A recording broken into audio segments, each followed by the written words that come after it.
শালা ট্রাম্প, তুই আমাকে বাস্টার্ড বললি কেন? শালা নেতানিয়াহু, শেষ পর্যন্ত তুইও চোখ রাঙাচ্ছিস। আমি যা করেছি সব তো তোরই জন্য। শালা তুই আমার জন্য কিছুই করিসনি, যা করেছিস সব তো স্বার্থের জন্য। দেখেন হুজুর, যার জন্য করলেন চুরি সেই বলে চোর। আমি আর কি বলবো, তুই তো নেতানিয়াহুকে বাস্টার্ড বলেছিলি।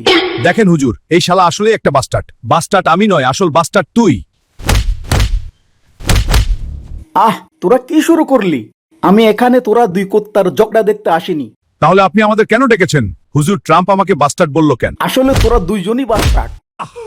এখন শান্তি পেলাম হুজুর, আমিও শান্তি পেলাম। তোরা যে শান্তি পেলি, কারণটা কি জানতে পারি? আপনি যে ইনসাফ করলেন তাই। যেমন আপনি যে দুজনকেই বাস্টার্ড বললেন, এটা কি ইনসাফ নয়? তাছাড়া আপনি যে একজনকে না মেরে দুইজনকে দুইটা ঘুষি মারলেন, এটাও তো ইনসাফ। অবশ্যই। শোন, আমরা মুসলিমরা সব সময় ইনসাফের পক্ষেই থাকি। তোরা সব সময় কুকুরের মতো ঝগড়াঝাটি পছন্দ করিস। আপনি ঠিক বলেছেন হুজুর, আমাদের স্বভাবটা আসলেই কুকুরের মতো, তাই তো আমরা সব সময় যুদ্ধ পছন্দ করি। তাই তো আমিও তোদেরকে জুতা পেটা করতে পছন্দ করি।